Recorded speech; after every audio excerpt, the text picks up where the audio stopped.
Hello, and welcome to this vForum online session. Today, we're going to talk about running and managing Kubernetes with vSphere 7.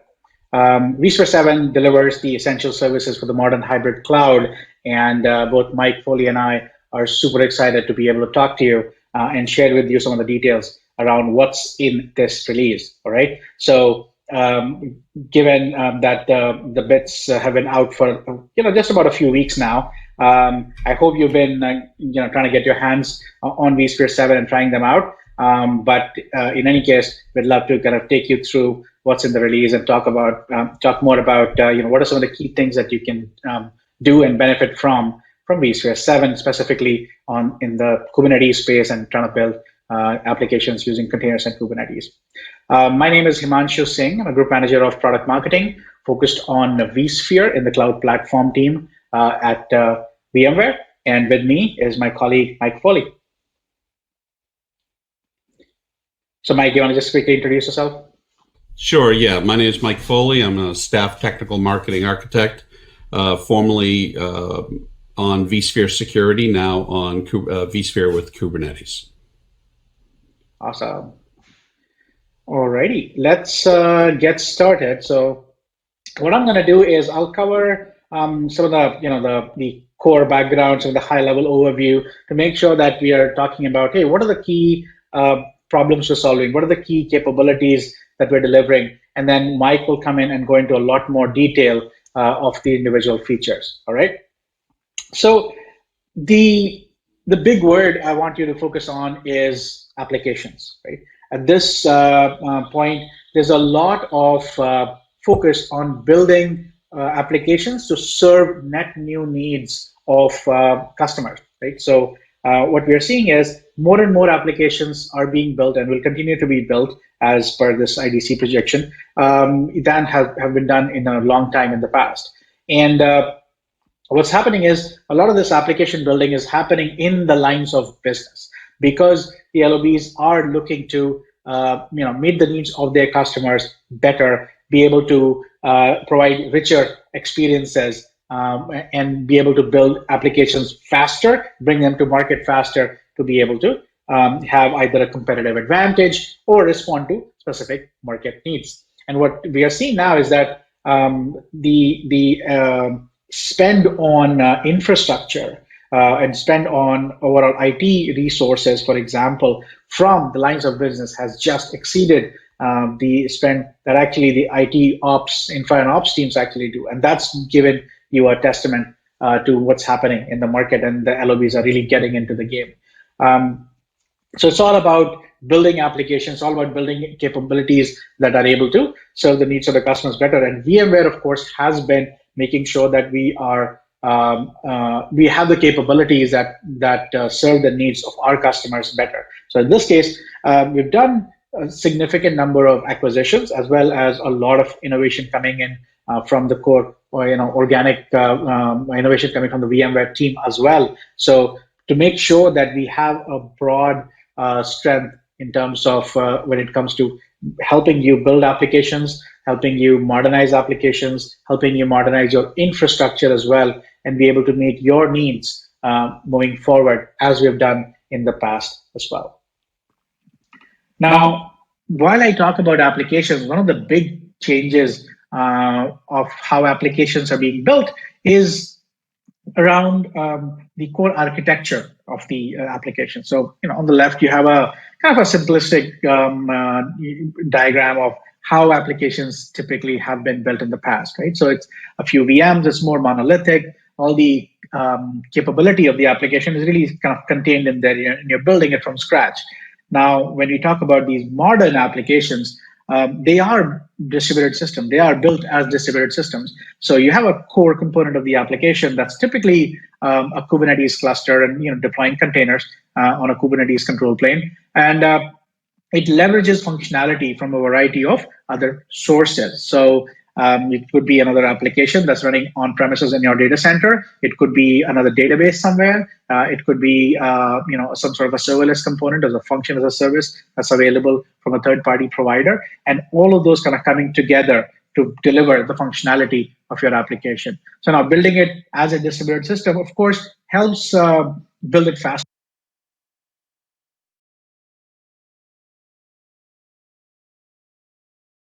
What others have built instead of reinventing the wheel, for example. At the same time, there's a lot of challenges that come with lot more complex architecture and complex systems when you talk about these modern applications. And we'll talk a little bit more about that. As I said, a lot of the applications are being built, with containers, and that's what we're seeing in the marketplace. That the deployment and use of containers is absolutely taking off. There's a lot of folks in your organizations, I'm sure, that are starting to build using containers or have been building using containers for some time now.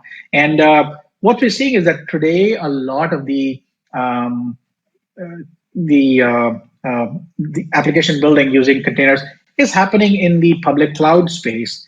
And moving forward, the projections from, again, analysts, etc., are, hey, there's a lot of these applications that customers have made a choice to keep them in a hybrid cloud environment. So some in on-premises, some in the public cloud domain, etc. Again, making sure that where is the right place to keep that application. And so a lot of these applications that are on-premises, they can be modernized, and that's where a lot of the focus moving forward is going to be. And of course, VMware has had that leadership in the on-premises space, right? Where we, of course, have been making sure that we're solving the problems for customers in the on-premises space, and now in the last few years across any cloud essentially, right? So no matter where your workloads are, vSphere and VMware, of course, are making sure that you have the unified environment across your entire hybrid cloud, where you can standardize your core IT footprint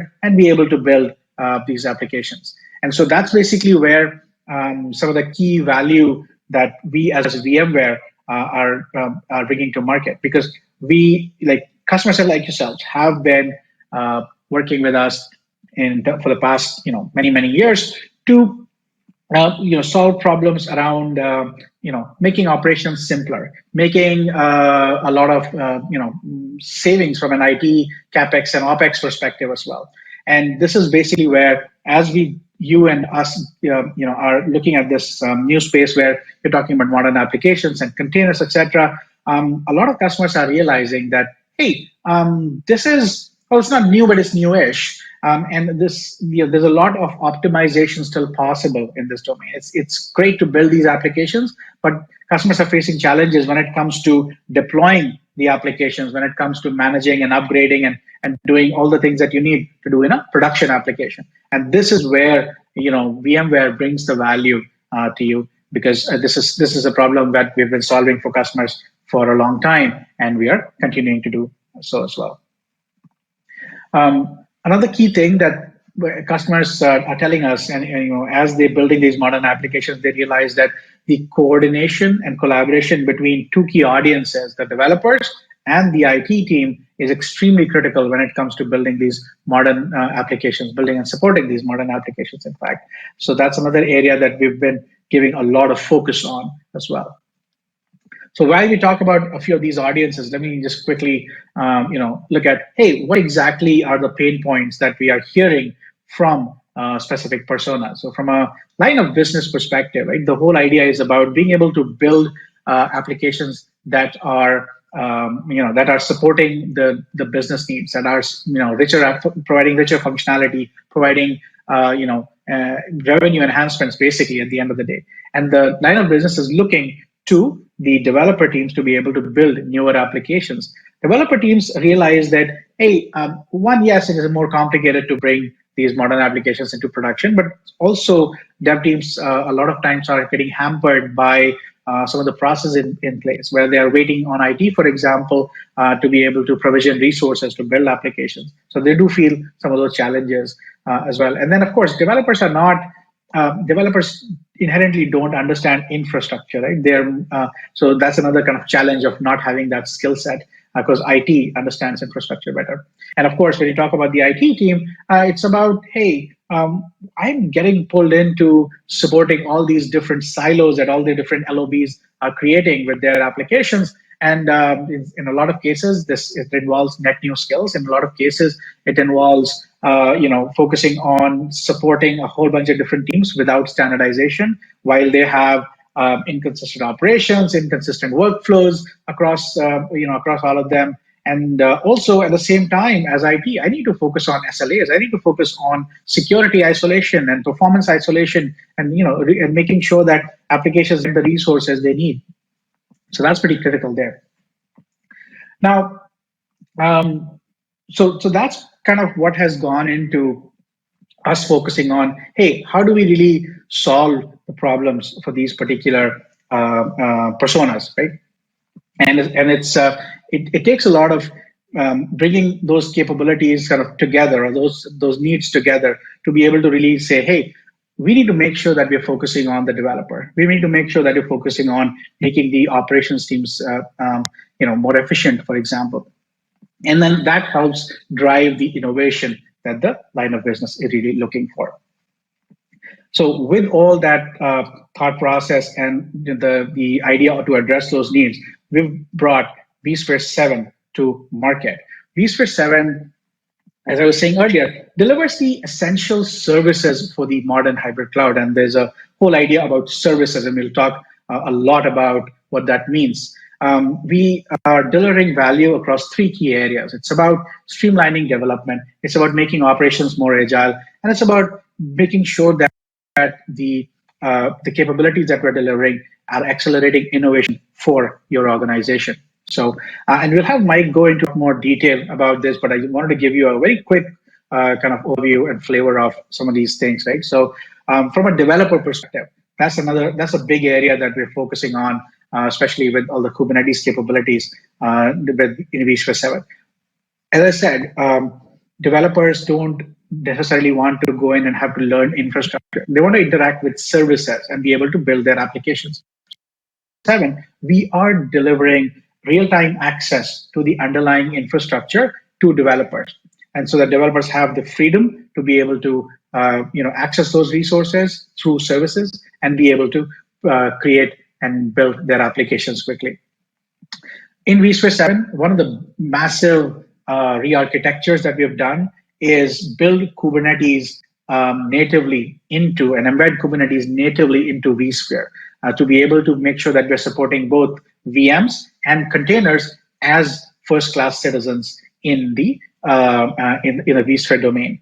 And so one of the key things that we're doing there is bringing the Tanzu Kubernetes grid. The Tanzu family and portfolio is VMware's solution when it comes to modern applications, when it comes to cloud-native applications, building using containers and Kubernetes. And so we're bringing Tanzu Kubernetes Grid as a service into vSphere 7 so that developers have a fully upstream conformant Kubernetes deployment to be able to build your applications. So you can build Kubernetes pods and containers, and because it's fully upstream conformant with Kubernetes, it's portable. It makes sure that you can leverage third-party components to be able to build your applications that are, again, Kubernetes conformant as well.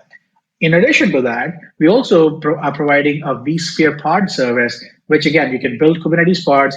However, this is not fully conformant with Kubernetes. It does have benefits when it comes to security isolation, as well as some performance benefits as well. And we'll talk more about that too.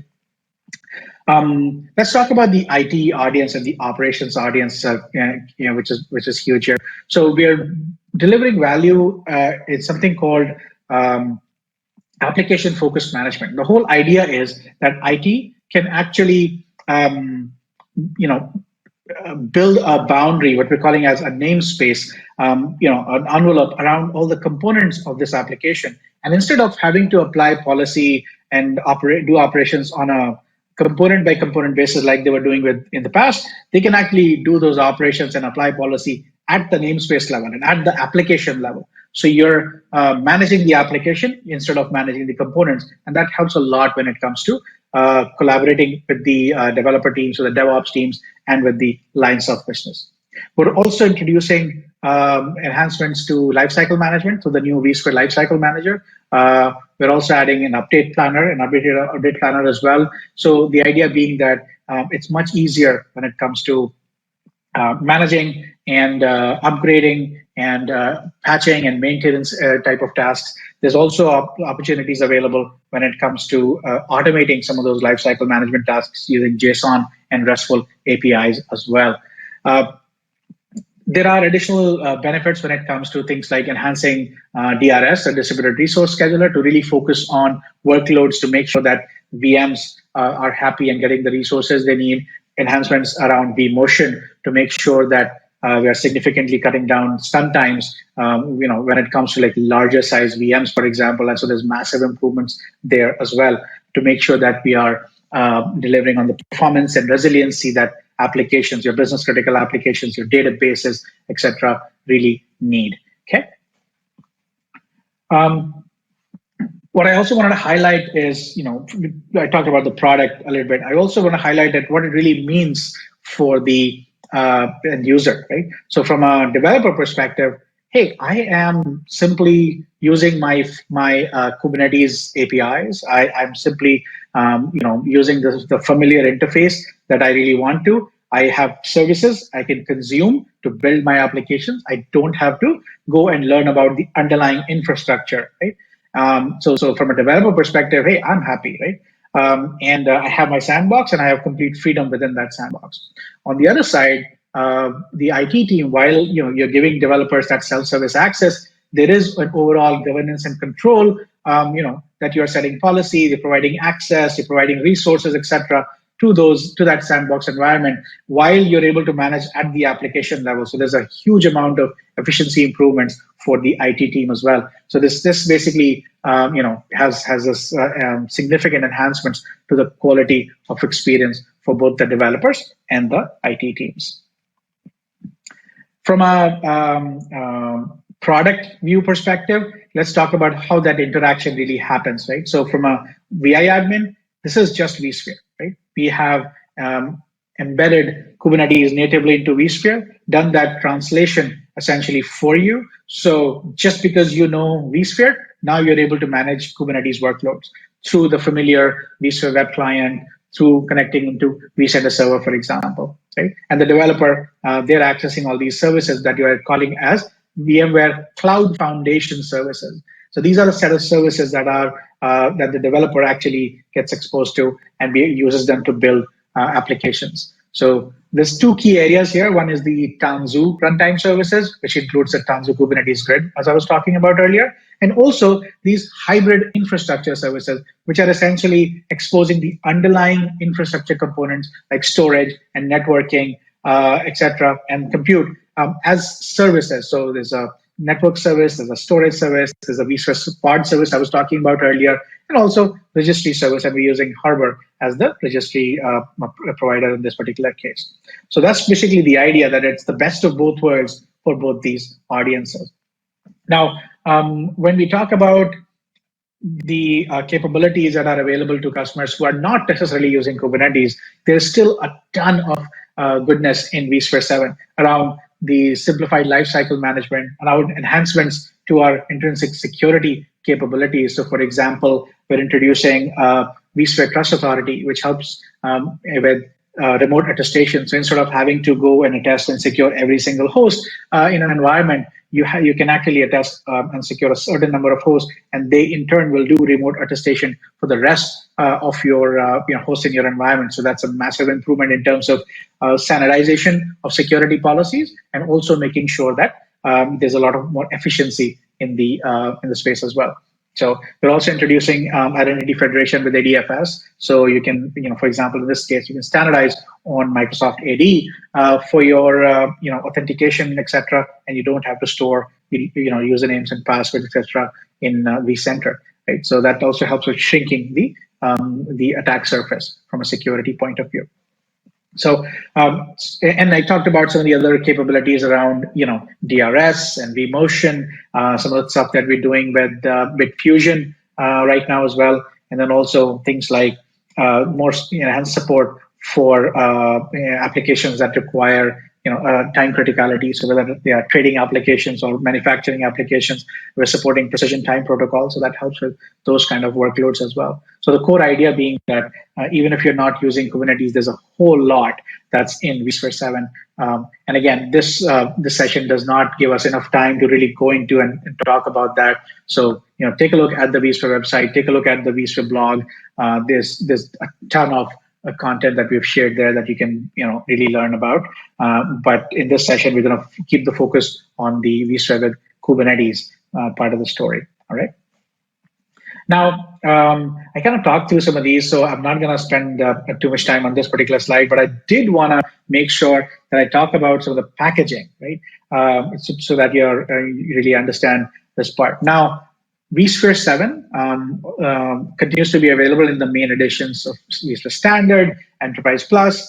We did announce back in March that we are bringing vSphere Platinum to end of life. So it went end of availability rather in April, and we have the other kind of core editions available. So other editions like Scale Out and Robo and Essentials, etc., continue to be available. So all the vSphere 7 capabilities that are not Kubernetes specific, they are included in vSphere Standard or Enterprise Plus, right? And there's details available on the website of what features are available in what edition, for example. Now, when we talk about the vSphere with Kubernetes capabilities, that's available as part of VMware Cloud Foundation. Okay, so VMware Cloud Foundation includes all the underlying infrastructure components that you really need that get exposed as those services I was talking about to the Cloud Foundation services, and developers can use those services. Now, keep in mind that these are not like SaaS services that are you have to purchase one by one. These are just services that IT can provision for internal developers, and developers can consume them to build applications. All right. So that's the key thing I wanted to highlight with some of the packaging pieces. All right. Now, vSphere 7 has been in the market for a few weeks now, and we're seeing a lot of really good response with customers who are trying it out and really getting to understand what the impact of this is. We're hearing a lot of really good feedback from customers about vSphere 7, and that includes where they're seeing value across being able to accelerate application deployment and application development. All right, making sure that they are able to secure their environments and they're able to standardize things and be able to use existing skill sets to support these Kubernetes workloads. So we are extremely excited to be able to bring all these benefits to the market and seeing how customers are using it. So we'd love to continue getting your feedback as you engage with us through communities, through social media, and through our support teams, etc. as well. At this point, what I'd love to do is hand you over to Mike, who can take you through in a lot more detail and talk about some of the key capabilities that we're delivering as part of vSphere with Kubernetes. Over to you. Okay, thank you very much, Himanshu. Let's do a deeper dive into the features around vSphere with Kubernetes. So we need to first start with what's a modern application. So a modern application today comprises a number of pieces. First, you have the control plane that manages all of the modern applications. And then you may have virtual machines, you may have a database, you may have a bunch of serverless functions, container-based functions. All of those comprise the modern application today. And what we really want to do is to be able to manage that and provision that in a more constructive way. So, for example, DevOps, they just want to be able to deploy the app, operate it on day 2, and they want to be able to do it with their tool of choice. The VI admin has a whole bunch of other concerns that are probably more aligned with the business. They want to ensure availability, they want to ensure security, they want to be able to deliver a quality of service, and they want to manage cost. So all of these sometimes don't necessarily mesh. But with vSphere with Kubernetes, you will see that we're taking the strong known factor of vSphere and adding in the capabilities that the DevOps person really needs. So we're going to solve these challenges by providing self-service to DevOps while also providing governance to the vSphere admin. So let's dive in a little bit into the self-service component. The self-service component is using Kubernetes. We've presented Kubernetes to the developer, and now they can just declare what they need. So for example, they can say, I need an application. It consists of this many containers with this type of database. I need a load balancer in front of it, and and this policy has to be enforced. They add all of that into a YAML file, and using the kubectl CLI, they just send that over to vSphere, which then takes the Kubernetes portion, takes in that YAML file, and then just provides back to the developer the services that they need. So it's really more of a declarative environment where I just declare what I need, and the infrastructure figures out how to go do it. So we've talked about the DevOps side. Let's talk a little bit more about the vSphere admin side. He's concerned with governance. He wants to be able to service the DevOps folks, but he also wants control over how many resources they're going to use and what types of resources. And maybe he is in charge of figuring out what resources should be protected. So all of that comes in on a vSphere side. So he can say in the namespace, you have a certain number of vCPUs, you have a certain amount of reserved memory, you have to have all your data encrypted, you disallow all ports except 443. You can even start to do things like manage availability. So I'm able to tolerate 2 failures, and this is my disaster recovery site. And then finally, full RBAC control. So I can say all users in group admin, app admin have write access, but all users in group ops only have read-only access. And I'm then also going to disallow the use of MySQL. The amount of control and governance that is now presented to the vSphere admin is off the charts compared to previous versions. It really, really, from a former security guy, this is just fantastic to see. So we can create namespaces for multiple applications, multiple groups, multiple users. And then each one of those namespaces will have unique qualities or policies assigned to them. Now we're going to dive into the vSphere Kubernetes components. And we'll start first with the Tanzu Kubernetes grid service. The vast majority of the DevOps side of the equation will be using the Tanzu Kubernetes grid service. The reason being, it's fully upstream conformant to Kubernetes. It gives you full control over a TKG cluster. It's very flexible. It allows you to use third-party applications. You still get the ability to define, from the VI admin side, a template version and resource quota. You can run, I think, up to 2 versions off of previous versions of Kubernetes. It's where most developers are going to live in their environment. The other thing here is that all of it in Tanzu Kubernetes grid service, all of the everything is running as a virtual machine. So here's a architecture diagram, and you can see we have a number of plugins at the vCenter level. It fits in with VM lifecycle. Everything is a virtual machine.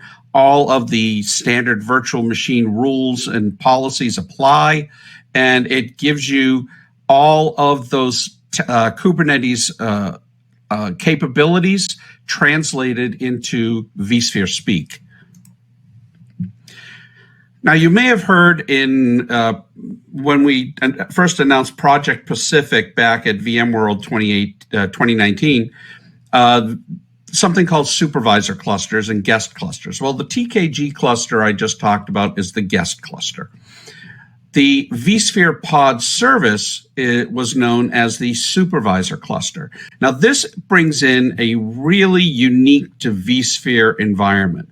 Rather than having a bunch of Linux systems or VMs being your hosts for containers and having them being Kubernetes worker nodes, you now have ESXi as a Kubernetes worker node and a new component, the CRX, which allows you to spin up a Kubernetes environment that's very, very performant, gives you the same serverless experience, but gives you even stronger security and resource isolation, because now your Kubernetes workload is running on the hypervisor versus running on top of a full-blown VM running on the hypervisor. The question around which one to use, the vast majority of customers are going to use TKG because they might have third-party applications. But if you have an application that doesn't need those requirements and works just fine from a container standpoint, you can investigate the vSphere pod service and see if that works for you as well. The virtual machine service, this is something that should say tech preview, and that is the ability to manage via Kubernetes virtual machines the same way I manage containers. So being able to do a kubectl create virtual machine, very similar to, for example, if you're a vSphere admin, being able to use a PowerShell command to create a virtual machine. Now you can just declare the VM in a YAML file, send that to Kubernetes, and the virtual machine is created without having to have an account on vCenter itself. So look for that at some point in the future. The network service is what is it allows the kubectl command to then generate on the back end the necessary NSX environments that your application would need. So for example, saying kubectl create ingress,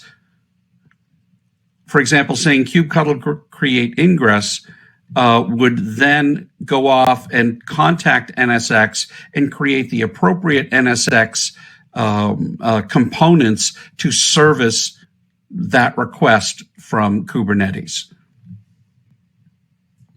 Also, from a vAdmin standpoint, it helps define the admin policies for security. The storage service is really there to map persistent volume claims. So, for example, when I create a system to run containers on, maybe I'm using the vSphere pod service, I create an environment that starts up a container, I get a VMDK that contains ephemeral data. But I also want to have a VMDK that contains persistent data that I might want to reuse later on another container.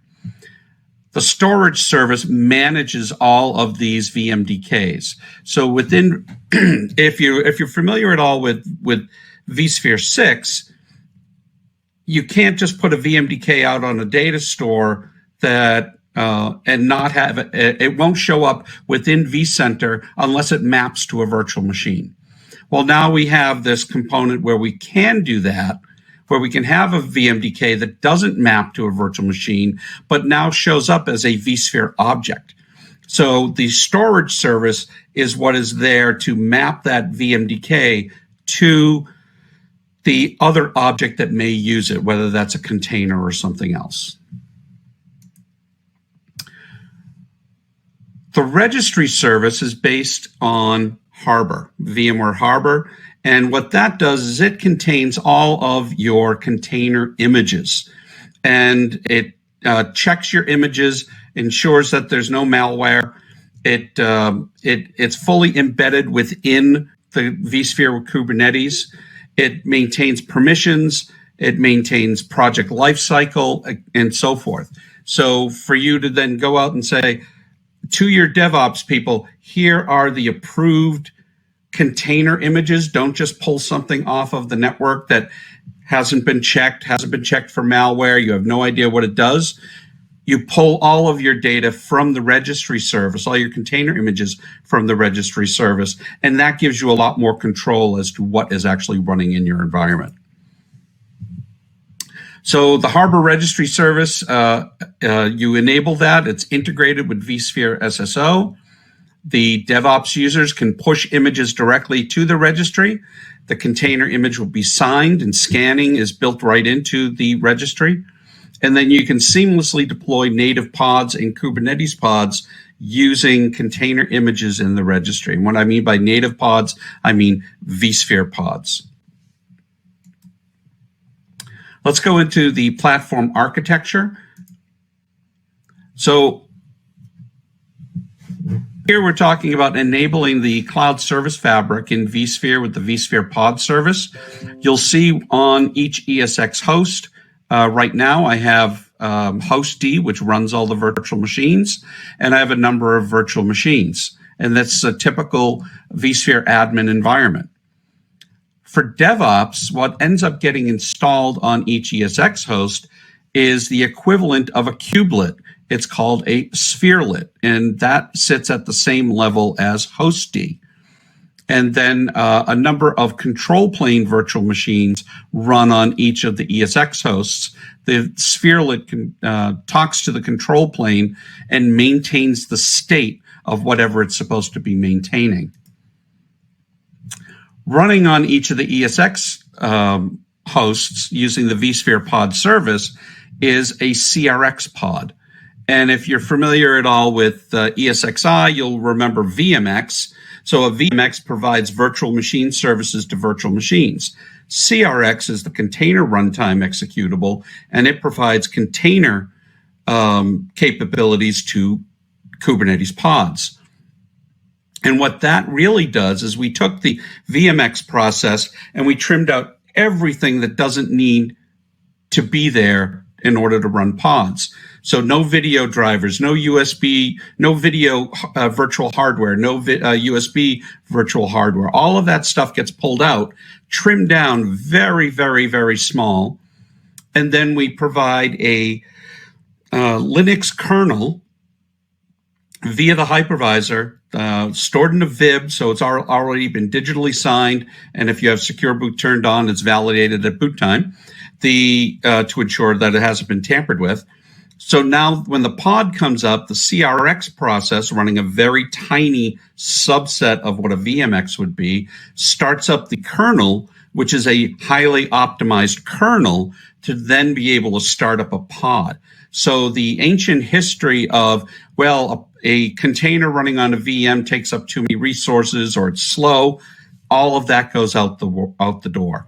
What this also gives from an ESX standpoint is the ESX scheduler now schedules a pod CRX, a vSphere pod, the same way it's scheduling a virtual machine. And the ESX scheduler is really, really good at that. So I can run pods, vSphere pods, I can run regular pods, I can run virtual machines, so on and so forth. All of those comprise the vSphere pod service.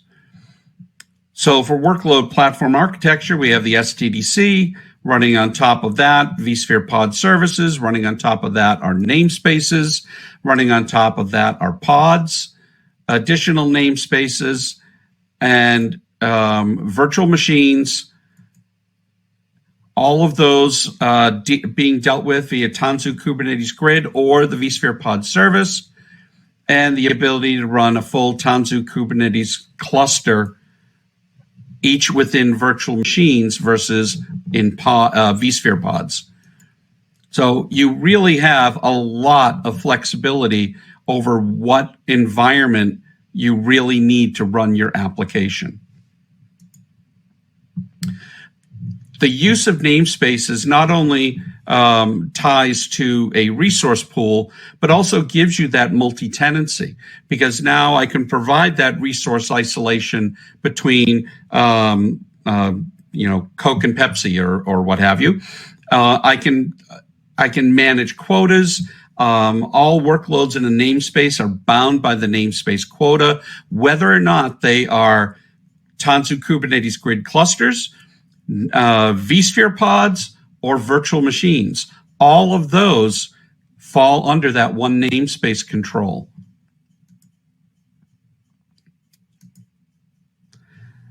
For vSphere pod service network topology, we are leveraging NSX underneath, and that is NSXT, not V.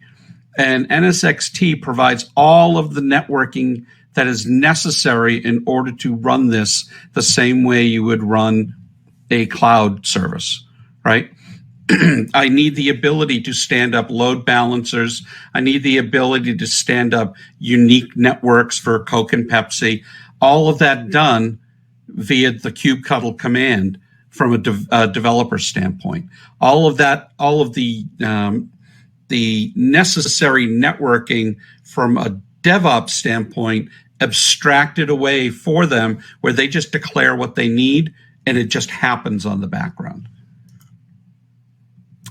Cloud native storage, you'll see VMFS, vSAN, NFS, vVols, all of those are supported because we're talking VMDKs. VMDKs live on any of those things. Anything that is a VMDK can also be encrypted using vSphere encryption. vSAN file services work. All of that stuff just works. From a vSphere admin standpoint, all of these objects will look very, very familiar to you within the vCenter client. So in closing, I'm going to pass this back to Himanshu.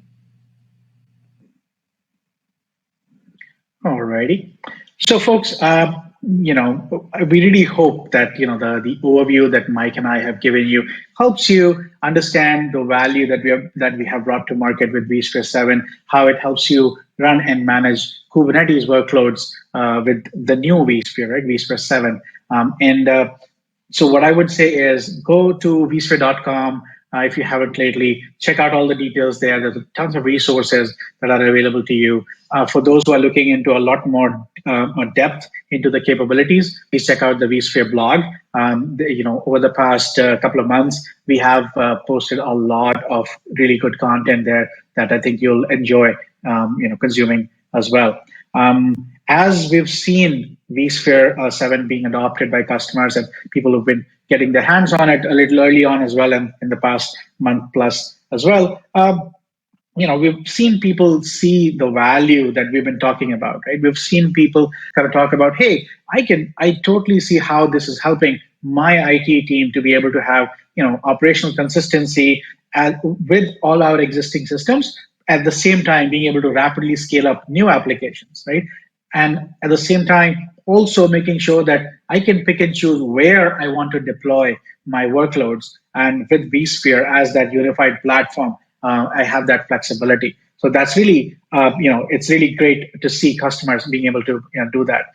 There's other customers who are looking at the exact point that Mike was just talking about, right? This is all very, very familiar to IT. This is basically using all the skill sets that I have.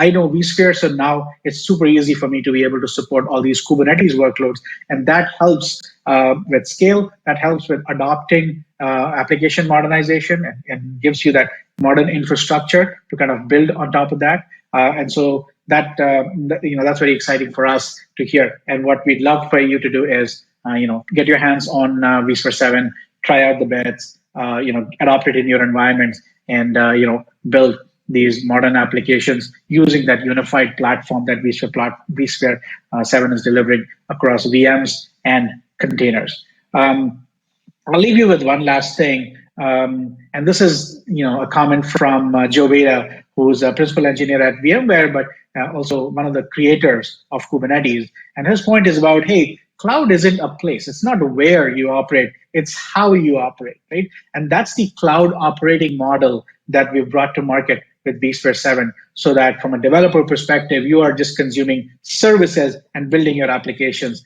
From an IT point of view, you're able to look at applications and manage and secure your environment extremely efficiently, and you're able to drive innovation for the business with a win-win solution that's available to you. So, if you haven't yet, check out vSphere.com or the vSphere blog, and would love to get your feedback through social media, through Twitter and VMware communities, etc.